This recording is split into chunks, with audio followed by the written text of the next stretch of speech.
et à tous. Je suis Marion Ducasse de l'association Equitase et comme le disait tout de suite Amandine, je prends la parole ce matin avec Julie au titre plutôt d'un groupe de travail du Pacte du pouvoir de vivre qui s'intéresse à ces questions des ruptures de droit CAF depuis un certain temps.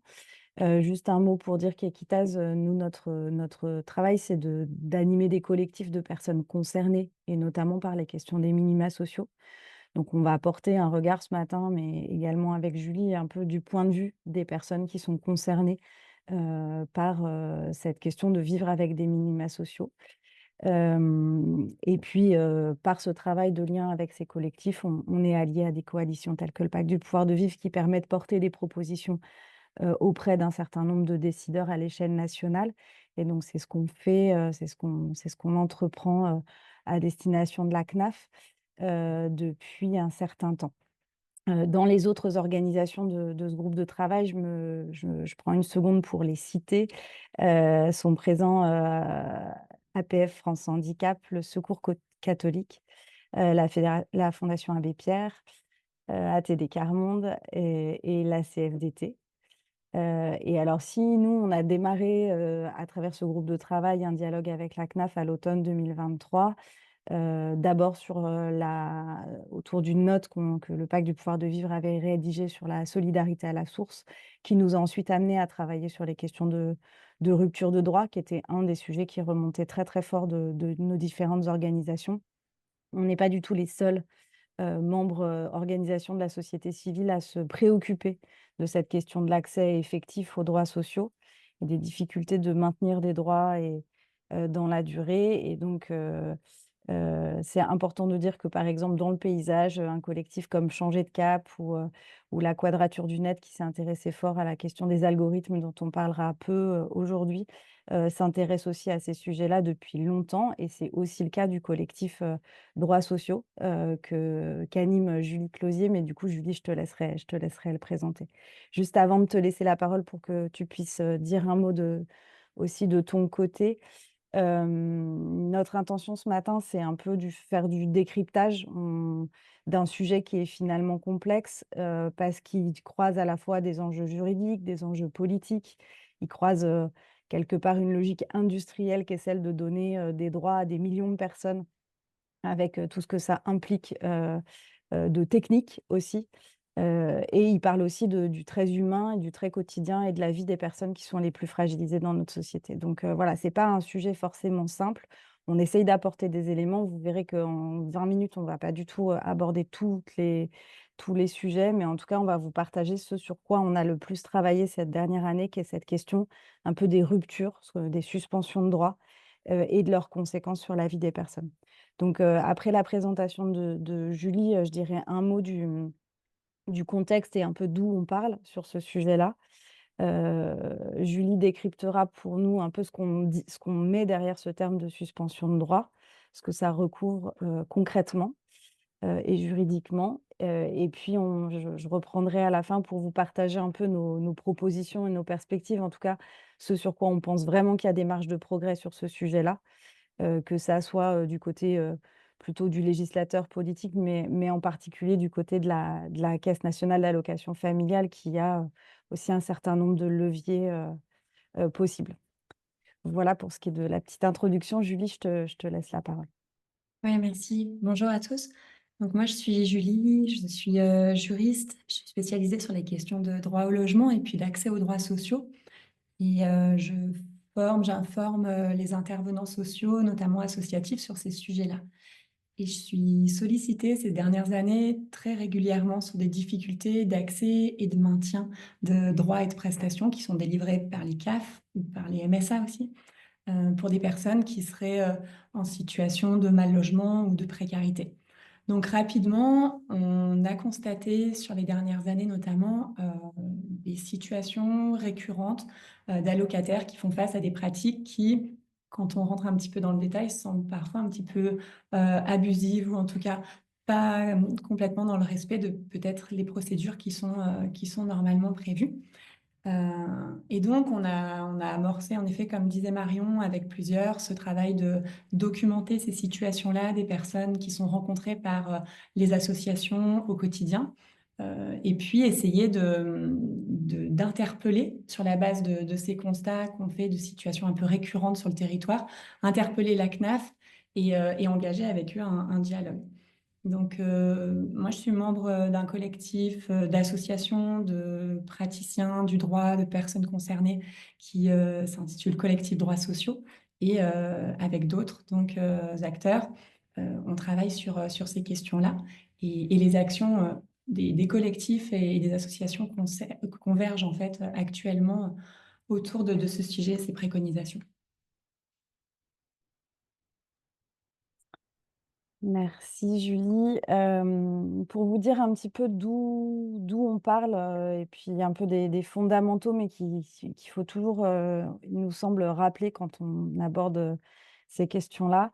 D'abord dire que, les prestations sociales, délivrées par la caisse, les caisses d'allocations familiales sont essentielles pour des millions de personnes en France, qu'elles jouent un rôle central dans notre protection sociale et en particulier, c'est beaucoup par là qu'on regarde le sujet, même si, pas mal de choses de ce qu'on va dire sont valables quand on regarde les allocations, familiales ou les allocations logement ou d'autres types d'allocations que les minima sociaux. Mais nous, à travers la question du RSA, de l'âge, de l'ASPA, qui sont vraiment les minima sociaux, on on on voit à quel point, ces prestations sont vitales, pour un certain nombre de personnes qui, sans ça, sont dans une situation de dénuement le plus total. Donc il y a un enjeu à cet endroit-là de notre société qui est vraiment clé et c'est pour ça qu'on s'intéresse à cette question-là parce que, c'est extrêmement précieux de préserver, ce plancher de solidarité, de soutien aux personnes qui sont dans la pauvreté. Donc c'est un socle de solidarité indispensable, insuffisant aujourd'hui pour faire sortir les personnes de la pauvreté. Selon la DARES, on sait que 60 des allocataires des minima sociaux vivent sous le seuil de pauvreté, donc on a forcément, une marge, large de progression là-dessus, mais c'est quand même une garantie d'un minimum vital. Si je veux juste donner quelques points de repère pour dire aussi que le travail qu'on fait, même si aujourd'hui, ce qu'on vous raconte en termes de constats sont des remontées plutôt qualitatives, on n'est pas en capacité, nous les associations, de chiffrer, l'ampleur de ce qu'on vous raconte là.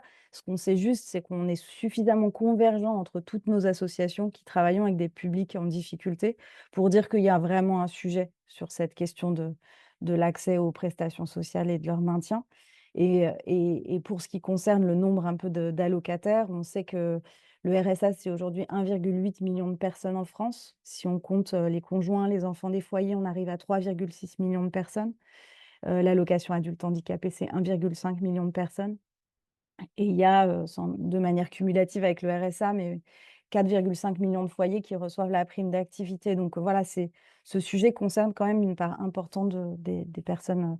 Heu, voilà et ce sont des prestations pour ces minima sociaux qui sont sous conditions de ressources, et qui sont, du coup distribuées de manière, subsidiaire aux autres ressources. Donc c'est aussi ça le cœur de la complexité, c'est pour savoir si on touche un RSA et combien on va toucher du RSA, il faut qu'on ait les données, de combien sont les ressources du foyer pour pouvoir faire les calculs et dès qu'il y a une variabilité des ressources, effectivement, il faut réévaluer, le montant des droits auxquels, la personne peut avoir accès et c'est cette mécanique de vérification des ressources qui est nécessaire forcément, mais qui est complexe, qui génère un certain nombre de problèmes et donc on sait que notre système, il est là, il est extrêmement précieux, il est performant dans plein de cas. On a un système industriel avec la protection sociale qui permet de verser beaucoup d'allocations à des millions de personnes et qui est globalement très performant, mais qui est perfectible. Du côté en particulier des personnes qui ont le plus de difficultés, parce qu'elles ont des revenus instables, parce qu'elles ont des situations personnelles qui varient, parce qu'elles ont, des parcours professionnels complexes, parce qu'elles ont des changements familiaux X et Y et en fait, on se pose la question enfin, ce qu'on essaye de voir, c'est comment le système gère ces situations et voilà et du coup, j'ai vraiment une pensée là ce matin en prenant la parole devant vous de tous les dans les collectifs qu'on amène, de toutes les personnes pour qui, maintenir ses droits, c'est un vrai parcours du combattant. C'est parfois des descentes aux enfers, c'est des moments de découragement, c'est des moments où on perd pied parce que, les 350 € que nous verse la CAF chaque mois, ne sont pas versés et qu'on va perdre son logement, et qu'on va pas pouvoir nourrir ses enfants. Et qu'en fait, c'est en tant que témoin de première ligne de ces dysfonctionnements qu'on a besoin aujourd'hui d'être entendu. Hem, Peut-être, 2 points sur dire un peu c'est quoi les tendances qui nous maintiennent un peu en alerte sur ce sujet-là. Bon, déjà, comme le disait Julie, ça fait plusieurs années qu'un certain nombre d'associations interpellent sur des pratiques qui nous semblent pas, correctes par rapport, à ce que pose déjà la loi dans certains cas et puis aussi, d'un point de vue humain, sans qu'on ait forcément sur tous les sujets des avancées, très significatives. Donc, il y a une forme d'alerte qui se maintient dans le temps. On est sur des trajectoires aussi, du côté, des caisses de protection sociale d'automatisation des démarches qui déshumanisent, les pratiques et qui laissent les personnes moins en prise de leur dossier, de leur capacité à intervenir dessus, à trouver un interlocuteur. Il y a un enjeu de dématérialisation des démarches qui crée de la complexité, de l'opacité dans les procédures. Je pense que ça, c'est un sujet que je pense beaucoup d'entre vous ici, connaissent ou y être sensibles. Et puis, il y a un contexte aussi particulier du côté des caisses de protection sociale, un gros enjeu de maîtrise des dépenses.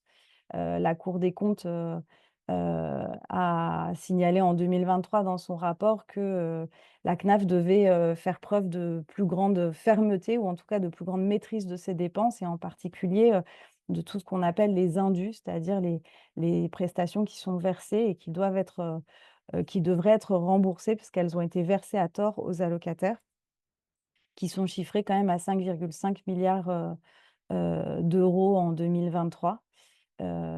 Donc c'est aussi, ça fait aussi partie du contexte. Voilà et juste dire dans cet endroit-là que quand on parle des indus, des sommes à rembourser, on ne parle pas de la fraude. Et par exemple, on sait, enfin, c'est pas par exemple, on sait que 6 des indus sont qualifiés de frauduleux, c'est-à-dire 6 des sommes qui ont été versées en trop, ont été qualifiées ensuite de fraude. Pour le reste, donc pour les 94 c'est le résultat d'erreurs déclaratives, soit de la CAF elle-même, dans les calculs et cetera, soit des personnes.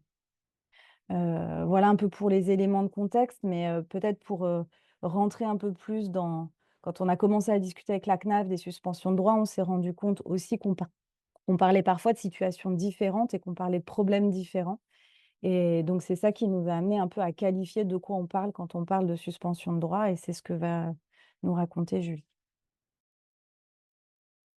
Ouais, alors très rapidement, de quoi on parle quand on parle de suspension? On parle de personnes qui sont allocataires et qui, à un moment donné, bénéficient de droits ou de prestations qui sont délivrés par les CAF et en cours de route, perdent le bénéfice de ces prestations-là. Parce que leur situation familiale, personnelle change, parce que les conditions, qui étaient posées pour obtenir ces aides sont plus remplies, parce qu'il y a eu des erreurs dans les déclarations de ressources et cetera. Il peut y avoir des causes, différentes. En tout cas, à chaque fois, c'est des situations que nous, on observe, elles relèvent de la complexité quand même des démarches, des modalités de la complexité des modalités de calcul de ces aides, de l'automatisation, des parcours de vie des allocataires en rupture eux aussi également parfois. Tout ça fait que, à un moment donné, c'est pas toujours simple de comprendre pourquoi on avait le droit à des prestations et pourquoi tout à coup on n'y a plus droit. D'autant plus que, la plupart du temps, les personnes, vont l'apprendre peut-être après coup et surtout, en tout cas, pas toujours en amont de la suspension effective des prestations. Normalement, ce qui serait idéal, c'est que chaque personne reçoive en amont de la suspension, un courrier qui lui soit notifié et dans lequel, la CAF arrive à préciser les motifs de cette suspension et annonce cette suspension à venir en, proposant aussi des mesures pour, s'adapter à la situation de la personne. Encore trop souvent aujourd'hui, sur de nombreux territoires, on constate que ces courriers, ils ne sont pas envoyés ou pas réceptionnés par les personnes. Et donc, les personnes, souvent, elles vont constater la suspension de leurs prestations sur leur compte en banque, en fait, ce mois-ci. Elles vont s'apercevoir qu'elles n'ont pas perçu les prestations. Ou sur leur espace personnel CAF, où ça va être indiqué que les prestations ont été suspendues. Et parfois, sans plus de précision et sans plus de détails. Voilà, donc Il faut distinguer les suspensions de prestations qui vont faire suite, en fait, à la réalisation d'un contrôle. C'est normal, les CAF, elles vont régulièrement, en fait, vérifier que la personne, elle remplit toujours les conditions pour continuer à bénéficier des droits et des prestations qui lui sont versées.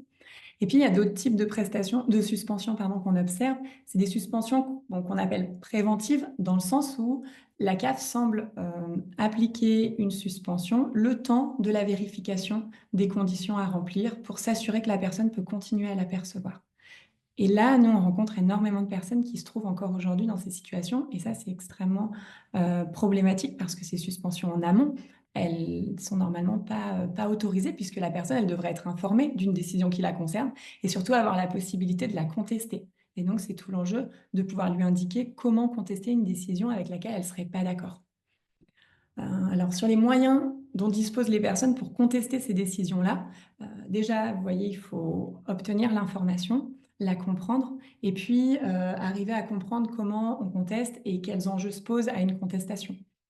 Pour donner des exemples tout simples, typiquement, si je demande une remise de dette parce que je reçois un montant d'indu qui, vraiment, me fait très peur et dont je suis incapable de rembourser ce montant-là, je vais rapidement contacter ma CAF peut-être et demander une remise de dette. Sauf que la personne, elle sait pas que si elle engage cette démarche-là, elle aura, des difficultés derrière à pouvoir contester le bien-fondé de cet indu, éventuellement si elle le souhaite.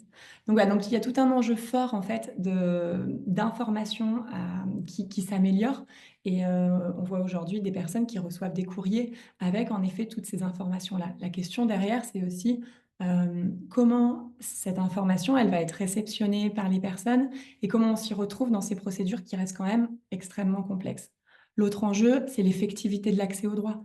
Euh, on le sait dans plusieurs champs, le, l'accompagnement, l'information peut parfois être nécessaire sur des champs qui sont extrêmement complexes et tout le monde n'est pas outillé ou ne reçoit pas le même soutien. De la même manière, on s'interroge aussi sur l'effectivité des recours amiables aujourd'hui qui existent auprès des commissions de recours amiables des CAF. Est-ce qu'ils ont les moyens de faire aussi en interne au CAF en termes de réexamen des situations, puisqu'on constate que beaucoup de personnes qui engagent des recours amiables ne reçoivent souvent pas de décision de réponse ou des CAF qui n'ont a priori pas réexaminé dans le fond la situation de la personne. La suite, c'est aller devant un juge. Mais là encore, même si c'est une possibilité et c'est des choses dont on peut informer les personnes et les accompagner si c'est leur souhait, l'accès à la justice, il reste dans tous les champs encore complexe. C'est un parcours qui est long, qui est coûteux, pas seulement financièrement, aussi dans ce que ça implique d'engagement des personnes et de durée dans le temps. Voilà, donc ça, c'est la question des suspensions. Elle est très liée à la question des remboursements d'indus, parce que très souvent, une personne qui va faire l'objet d'une suspension de prestation, elle va derrière se voir demander par la CAF donc de potentiellement rembourser les sommes qu'elle aurait perçues sur une période et auxquelles elle n'avait pas droit. Et là s'enclenche la procédure en remboursement d'indus. Et là aussi, ce qu'on constate auprès des allocataires qu'on accompagne, qui sont une partie des allocataires et certainement les allocataires qui sont dans les plus grandes difficultés sociales ou qui cumulent des difficultés, c'est que cette procédure qui est normalement prévue par un cadre juridique, elle n'est pas toujours respectée. Là encore, les gens ne sont pas toujours informés de comment ça va se passer. Le remboursement d'indu, qu'est-ce que ça veut dire? Est-ce qu'il y a un plan de remboursement qui a été prévu avec les personnes et qui du coup est en phase avec leur capacité financière à rembourser, etc. En tout cas, nous, on constate beaucoup d'irrégularités sur ces points-là de certaines CAF, des choses qui s'améliorent, à d'autres niveaux, c'est évident, mais encore des grandes difficultés à comprendre et du coup à pouvoir faire valoir sa situation auprès de la CAF, parce que parfois, la CAF ne dispose pas de tous les éléments sur la situation de la personne. Peut-être que la personne n'a pas transmis tous les éléments, peut-être qu'ils n'ont pas été reçus, peut-être qu'ils n'ont pas été pris en compte ou interpréter correctement. Et donc, il y a vraiment des choses sur lesquelles les gens veulent essayer de contester et rencontrent des difficultés. Voilà, nous, ce qu'on constate aussi pour terminer, c'est que les filets de sécurité aujourd'hui face à ces difficultés qu'ils rencontrent sont assez minces. Et on s'aperçoit que les allocataires dont les situations sont peut-être les plus précaires sont finalement fortement exposés au contrôle de la CAF. On a peut renvoyer aux travaux récents de certaines organisations que tu citais Marion, et notamment la Quadrature du Net et d'autres, qui ont fait un travail autour de l'algorithme qui, qui permet à la CAF d'identifier les risques d'indus. Et on voit bien donc aujourd'hui que très certainement les personnes qui cumulent des difficultés sont peut-être surcontrôlées et donc exposées à d'autant plus de difficultés à se défendre dans ces situations-là. Voilà. On n'oublie pas aussi les personnes qu'on rencontre dans nos associations et qui sont des personnes étrangères et qui, pour elles, s'ajoute la difficulté aussi de faire interpréter correctement leur droit au séjour et les difficultés qu'elles rencontrent elles-mêmes par ailleurs auprès des préfectures pour obtenir, pour renouveler un titre de séjour. Et là encore, très concrètement, qu'est-ce que ça veut dire? Ça veut dire que quand ça fonctionne pas correctement, c'est des suspensions de droits automatiques et derrière, pour les personnes, ça veut dire une perte de ressources subite, des difficultés à, si elles avaient un logement, se maintenir dans le logement et une menace ou une expulsion parfois effective, des personnes qui peuvent plus subvenir à leurs besoins essentiels, à ceux de leur famille. Donc, voilà, c'est de ces situations dont nous, on témoigne aussi aujourd'hui et dans ce qu'on voit remonter, des personnes, des situations des personnes qu'on accompagne. Je m'arrête peut-être ici, ça donne un Ouais, du rapide coup, panorama.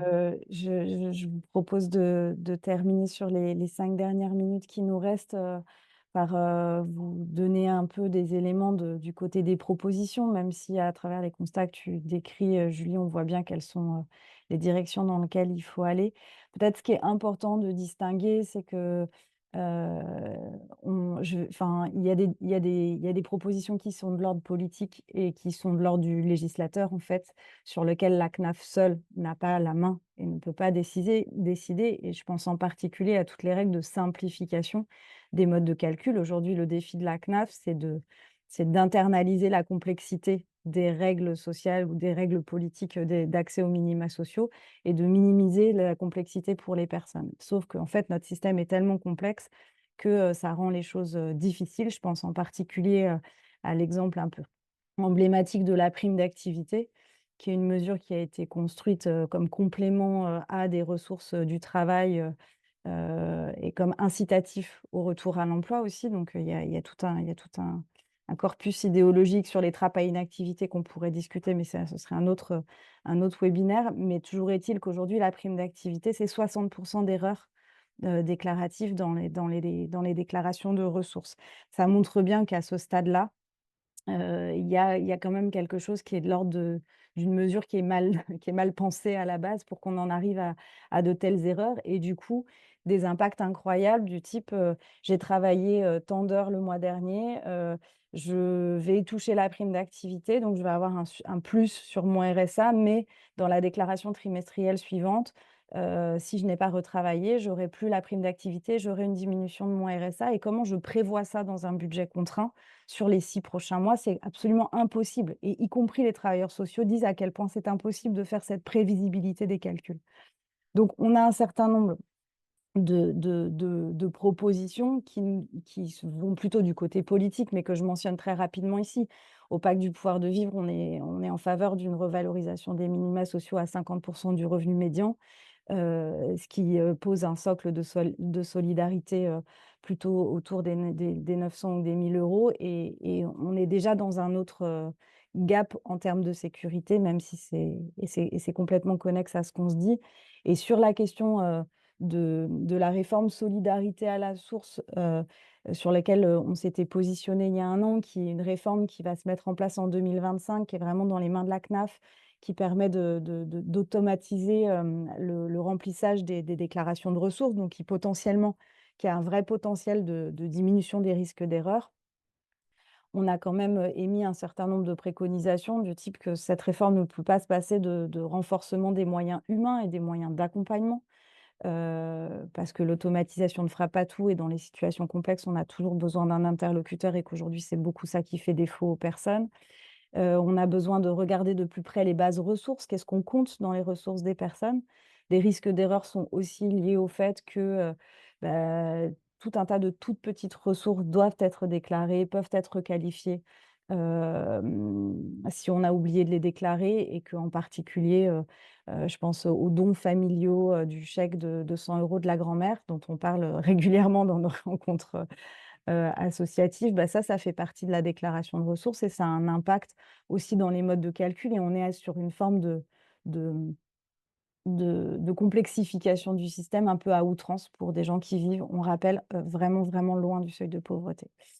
Mais si je me centre plutôt sur les propositions à l'intention de la CNAF, c'est-à-dire on a essayé de démêler ce qui était aussi, possible de bouger, directement par la CNAF, ce qui nous semble de sa prérogative. Il y a 4 points. Le premier, c'est le droit à l'information. Donc, Julie t'en a parlé avec pas mal d'exemples. Mais il nous semble qu'il y a des vrais efforts à faire, et ça ne veut pas dire que c'est, homogène, et dégradé sur tout le territoire français. Il y a plein de pratiques dans les CAF qui sont aussi différentes des unes aux autres mais informer les personnes sur leur situation, sur les démarches en cours, sur les motifs de suspension, qu'elles comprennent, qu'elles aient accès aux délais, aux voies de recours et cetera. Enfin, cette qualité informationnelle, elle doit progresser, et l'automatisation nous aide pas toujours. Faire du cas par cas dans des procédures automatisées pour expliquer vraiment ce qui s'est passé dans le dossier de la personne et pourquoi, hem, on en est là aujourd'hui, ben, c'est plus difficile dans un système automatisé et évidemment, il n'est pas forcément question, dans nos propos de revenir à un système, totalement, manuel, mais en tout cas, ça pose la question de la personnalisation et de la qualité de l'information.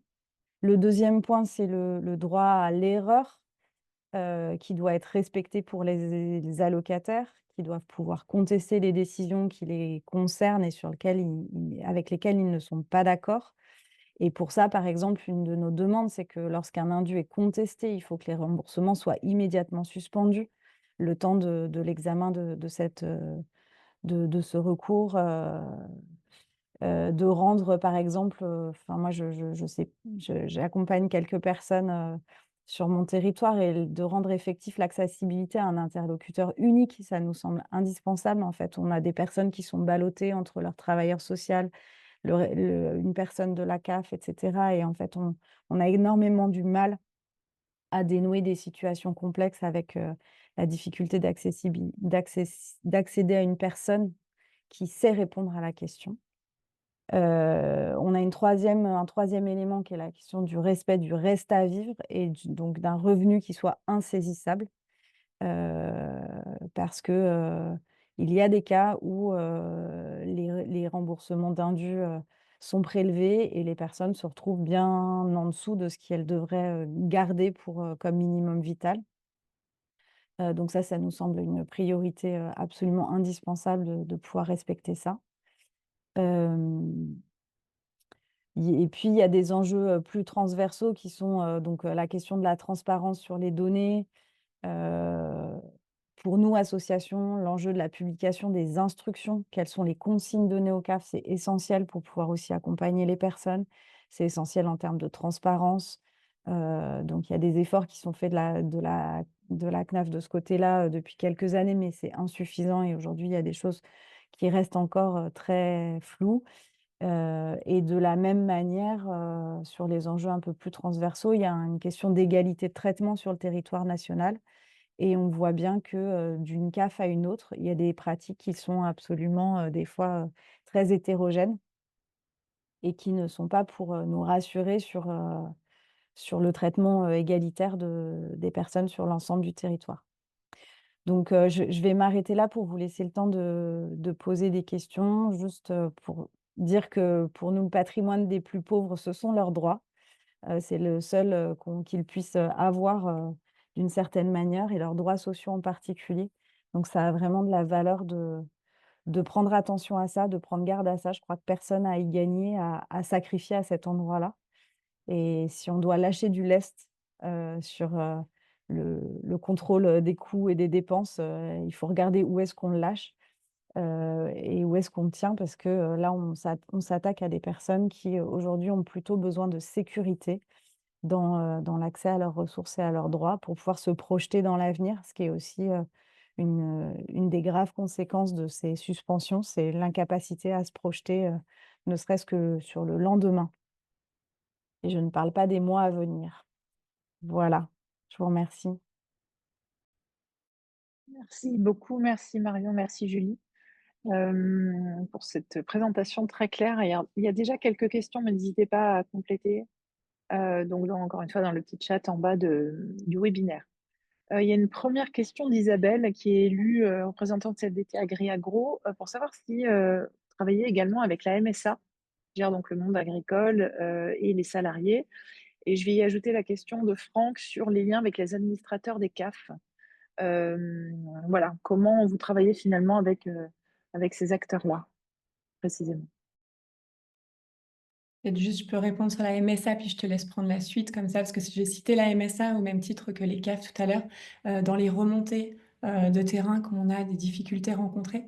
Et pour préciser que les personnes qui relèvent donc de la mutualité sociale agricole rencontrent des difficultés vraiment similaires. Après, pour aller au stade du collectif, puis je pense que ce sera le même cas pour le pacte aujourd'hui, il n'y a pas de contacts qui ont été pris pour l'instant avec la caisse centrale. Mais ça pourrait faire l'objet de prochaines actions, en effet, parce que les mêmes problématiques se posent. En fait, sur le lien au CAF et aux administrateurs des CAF, en fait, ce que je vais dire recouvre un peu là où nos différentes associations, donc le Secours catholique, la Fondation Abbé Pierre et d'autres, sont investis et peuvent avoir un rôle soit d'administrateur dans les CAF ou d'interpellation des CAF sur un certain nombre de difficultés. Nous, on s'est plutôt appuyé dans le travail de documentation qu'on a fait sur des bénévoles, des militants associatifs qui se retrouvent dans l'accompagnement de l'accès au droit d'un certain nombre de personnes et qui font le constat de ces difficultés qu'on vient de nommer et qui jouent un rôle d'interpellation des CAF sur sur des pratiques dysfonctionnelles. Et ça, donc, dans quelques CAF, puisqu'on n'a pas non plus eu la capacité de faire un travail complètement exhaustif sur l'ensemble du territoire. Et puis, à nouveau, on pense que c'est aussi à la CNAF, ça fait partie de notre demande de faire ce travail de documentation exhaustif de la réalité de ces situations. Mais du coup, on essaye d'avoir un travail plutôt d'interpellation et, de trouver quelque part des palliatifs, à l'échelle départementale, c'est-à-dire d'avoir nous, on réfléchit, parfois à ça avec les personnes de nos collectifs. C'est comment on a des cellules de crise ou des cellules de gestion des situations complexes qui sont efficaces, qui sont réactives et dans lesquelles on peut mettre autour de la table des travailleurs sociaux, le référent CAF et la personne pour que, assez rapidement, la situation soit débloquée et c'est souvent ça qui fait défaut. Merci pour vos réponses. Pour tirer un peu le fil, Bernard demande comment on peut reconstruire ou développer des relations de confiance entre les CAF et les allocataires. Là, on parlait des associations notamment, mais plus généralement, comment on construit ça?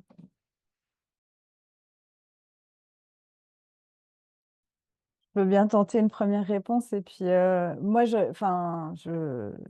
j'aurais tendance à dire que la confiance, elle se crée de personne à personne et elle se crée dans l'humain et dans la relation. Et aujourd'hui, ce qui met en colère et ce qui crée, je dirais plus que de la défiance et de la colère, ça existe, mais c'est surtout du découragement et du renoncement, en fait. On a des gens qui sont épuisés et qui sont prêts à renoncer à leur seul revenu parce qu'ils n'en peuvent plus de cette relation de défiance vis-à-vis des CAF, en fait. Et donc, il y a quelque chose de c'est quoi la qualité de relation, d'accueil qu'il peut y avoir. Et à nouveau, je ne veux pas dépeindre un tableau totalement noir de ce qui se vit dans les caisses d'allocation familiale, mais force est de constater que plus le dossier est compliqué, plus c'est difficile d'accéder à une personne et de se poser un peu, et de se sentir sécurisé dans la prise en charge de son dossier. Donc, moi, je crois beaucoup au fait qu'il faut réhumaniser, ce service, public, qu'il faut mettre des personnes qualifiées, capables d'entendre, d'écouter et de dialoguer. Et mais voilà, je pense qu'il y a d'autres leviers également. Peut-être on peut compléter rapidement, ça fait écho à ce que tu disais aussi tout à l'heure, ça sera la première étape et derrière, il faut qu'il y ait une information qui soit claire, accessible, dans ce qui va pouvoir être échangé avec la personne et rétablir des vrais rapports de communication, égalitaires aussi et où les personnes sont à même de non seulement connaître, mais avoir les moyens, de faire valoir, en fait, leurs droits. Parce que ça reste encore une autre étape. Merci. Il y a une question sur le rôle des travailleurs sociaux, avec une question de Françoise qui finalement évoque leur rôle dans les procédures de recours qu'on n'a pas évoqué. Est-ce que ça veut dire que leur accompagnement est défaillant, entre guillemets? Et il y a une autre question qui fait référence justement à cet accompagnement des travailleurs sociaux. La question est si des années plus tard, on constate en effet qu'il y a eu une erreur, est-ce qu'il y a un recours? Voilà, comment ça fonctionne quand on a été accompagné, qu'on a fait confiance, comme l'évoque la question, à un travailleur social. Je prends la première question et puis je te laisse, Julie, sur la suite, si c'est OK. Sur l'accompagnement des travailleurs sociaux, bon, il faut dire qu'on est quand même dans une phase de pénurie de l'accompagnement social, en fait. Donc, on a quand même des travailleurs sociaux qui sont en difficulté pour avoir le temps nécessaire de l'accompagnement et qui passent effectivement plutôt 80-90% de leur temps en face à face avec les gens, dans la résolution de démarches administratives, dans un contexte de dématérialisation et cetera. Donc on a des travailleurs sociaux qui sont, eux-mêmes en difficulté pour, aider les personnes à gérer, leur dossier. Nous, on est en train, avec le collectif que j'anime, on est en train de mener une enquête en allant justement discuter avec différentes institutions, les travailleurs sociaux du département, les travailleurs sociaux des CCAS, et on leur pose souvent la question de comment ils font pour débloquer des situations complexes. Et en fait, les gens sont souvent étonnés de voir enfin étonnés et pas rassurés du coup, de voir à quel point les travailleurs sociaux sont autant en difficulté qu'eux pour accéder à la CAF ou presque. C'est pas qu'ils sont enfin, il y a une défaillance dans le sens où il y a pas suffisamment, je pense, de temps et de moyens consacrés à l'accompagnement social aujourd'hui, vu la complexité des démarches. Mais il y a aussi une question de relation, il me semble, entre les CAF et les acteurs du territoire pour fluidifier un peu ce lien. OK, merci. Il y a une question sur le reste à vivre. Comment est-ce qu'on peut le garantir, ce reste à vivre? Est-ce qu'on a des idées? Est-ce qu'il y a des expériences, des expérimentations, ailleurs, qui pourraient nous inspirer? Peut-être juste reposer le fait que déjà, heu, on serait même pas au stade de bonne pratique ou d'expérimentation. C'est vraiment quelque chose qui est un droit et qui est prévu par les textes dans les procédures de remboursement d'indus.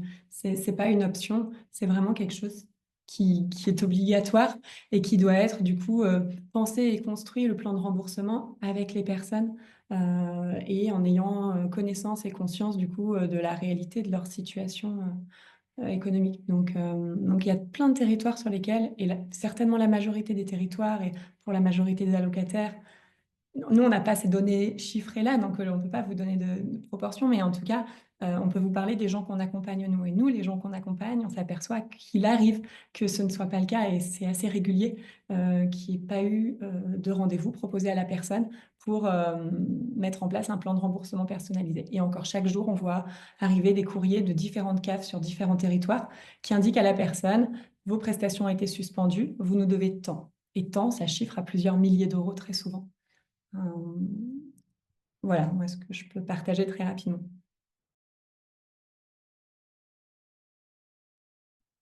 Merci. Il y a une demande de précision. Je crois que c'est Marion, tu as évoqué l'obligation déclarative, sur le chèque de la grand-mère de 100 €. Est-ce que tu peux revenir un peu dessus et expliquer, ce que tu voulais dire par là?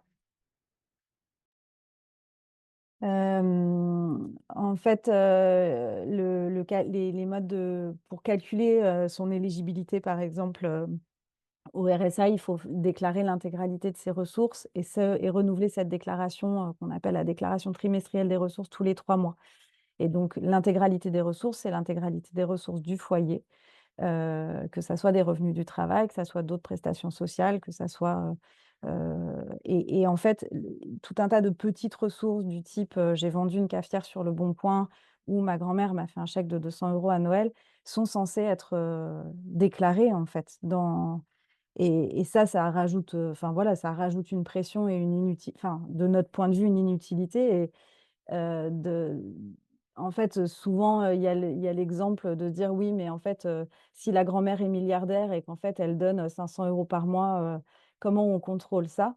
Mais en fait, pour les gens qui auraient une grand-mère milliardaire, versus, tous ceux qui ont, 50 € par-ci ou 50 € par-là pour, améliorer juste le quotidien et pouvoir racheter, un frigo qui est en carafe depuis 6 mois, le jeu est pas équilibré. Donc nous, ce qu'on demande à la CNAF, c'est de dire, comment on peut, et c'est pas que de son ressort d'ailleurs, mais comment on peut, lâcher un peu du lest là-dessus. Parce que, la complexité est telle et ce flicage est tel qu'il y a quelque chose d'indigne aussi dans le fait de laisser les personnes, avoir un minimum de capacité à vivre, correctement, si tant est que ça soit possible, quoi. Mais je sais pas si Julie, tu veux ajouter des choses, Alors, on va peut-être prendre une dernière question courte pour une réponse courte, s'il vous plaît. La question, c'est est-ce que quand on n'a pas demandé à exercer un droit à une prestation pendant un certain temps, il y a rétroactivité? Du coup, comment on peut faire si c'est le cas? Et ce sera malheureusement la dernière question. Tu veux répondre, Julie? Oui, je peux répondre rapidement, mais il faudrait examiner chaque situation et chaque prestation.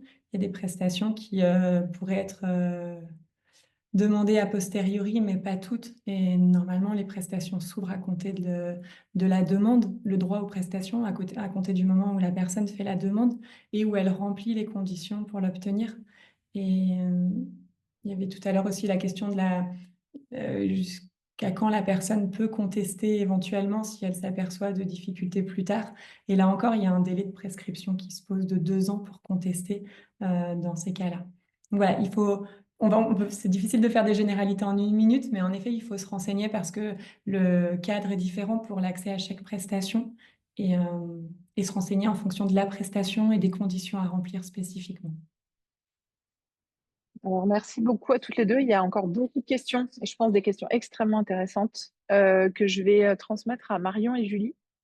Et je vous invite les uns les autres qui avaient participé à ce webinaire peut-être à mettre votre mail ou à nous envoyer un mail si vous voulez qu'on puisse avoir le vôtre, pour peut-être que Marion et Julie puissent répondre directement. Il y a vraiment des questions voilà, très intéressantes, y compris pour la réflexion collective, je pense.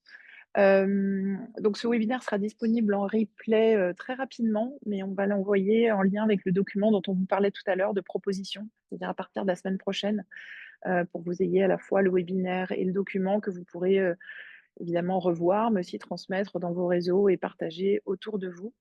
Donc encore un grand merci à Marion et Julie, et merci à tous et toutes pour votre présence. Je laisse la discussion ouverte si les uns les autres voulaient mettre votre mail, et j'associerai les mails et les questions pour les envoyer à Marion et Julie. Merci à vous, bonne journée et à Merci bientôt. beaucoup. Merci, Au revoir. bonne journée.